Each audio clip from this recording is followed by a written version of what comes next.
प्राचीन इतिहास। शुरुआत करते हैं पहले क्वेश्चन से। ऋग्वेद किस युग में लिखा गया है? लौह युग। सांख्य दर्शन शास्त्र की स्थापना किसने की? कपिल ने। निम्नलिखित में से किस शताब्दी में चोल वंश का अंत हो गया? 13वीं शताब्दी में। श्रीगुप्त का शासनकाल कब से कब तक था? 240 ईस्वी से लेकर 280 ईस्वी तक। श्रीगुप्त का उत्तराधिकारी कौन बना? घटोत्कच। घटोत्कच किसका पुत्र था? श्रीगुप्त का। घटोत्कच का शासनकाल कब से कब तक था? 280 से 320 ईस्वी तक। घटोत्कच का उत्तराधिकारी कौन बना? चंद्रगुप्त। चंद्रगुप्त प्रथम ने किससे शादी किया था? कुमार देवी से। कुमार देवी कहाँ की राजकुमारी थी? लिच्छवी की। चंद्रगुप्त प्रथम किसका उपाधि धारण किया था? महाराजा धीराज की।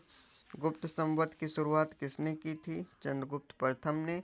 चंद्रगुप्त प्रथम का उत्तराधिकारी कौन था? समुद्रगुप्त। समुद्रगुप्त किसका पुत्र था?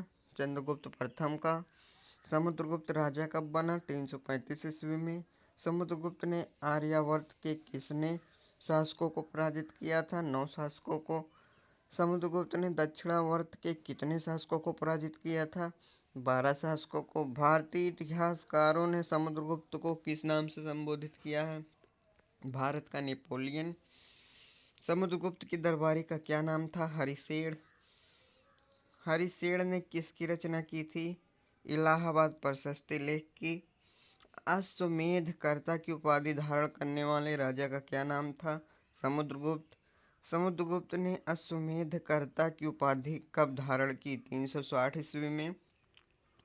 महाराजा धीराज और विक्रमांक की उपाधि धारण करने वाले शासक कौन था? समुद्रगुप्त। किस शासक को कवि राज के नाम से जाना जाता है? समुद्रगुप्त। समुद्रगुप्त किस भगवान का भक्त था? विष्णु।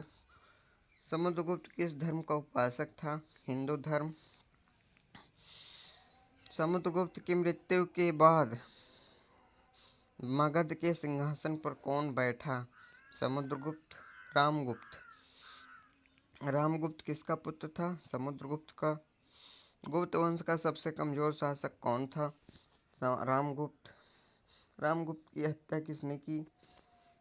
चंद्रगुप्त। चंद्रगुप्त द्वितीय कौन था? रामगुप्त का छोटा भाई। रामगुप्त की मृत्यु के बाद मगध के गद्दी पर कौन बैठा? चंद्रगुप्त द्वितीय। चंद्रगुप्त द्वितीय मगध की गद्दी पर कब बैठा? 380 ईस्वी में। विक्रमादित्य के नाम से किस शासक को जाना जाता है? चंद्रगुप्त द्वितीय को। चंद्रगुप्त के दरबार का महान कवि का क्या नाम था? महाकवि कालिदास।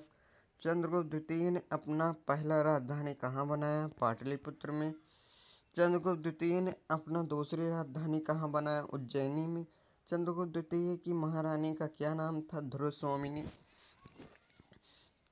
कुमारगुप्त प्रथम का दूसरा नाम क्या था? महेंद्र द्वितीय। नालंदा विश्वविद्यालय की स्थापना किसने की? कुमारगुप्त ने। कुमारगुप्त का शासनकाल किस लिए प्रसिद्ध था? शांति और समृद्धि के लिए। कुमारगुप्त का उत्तराधिकारी कौन था? स्कंदगुप्त। स्कंदगुप्त का शासनकाल कब से कब तक रहा? 455 ईस्वी से लेकर 467 ईस्वी तक। स्कंदगुप्त ने सौराष्ट्र का गवर्नर किसे बनाया? प्रणदत्त को। गुप्त वंश का अंतिम शासक कौन था? भानुगुप्त। गुप्त काल में ग्राम प्रशासन कैसी इकाई थी? सबसे छोटी। गुप्त काल में ग्राम सभा की मुखिया को क्या कहा जाता था? ग्रामिक। ग्राम सभा के अन्य सदस्यों को क्या कहा जाता था? महत्तर। ग्राम समूहों की छोटी इकाई क्या कहलाती थी? पेठ। गुप्त साम्राज्य का उदय कब हुआ था? 3री शताब्दी में। गुप्त साम्राज्य की स्थापना किसने की थी? श्रीगुप्त ने। तो आज का यह वीडियो कैसा लगा आप लोग कमेंट करके ज़रूर बताएं।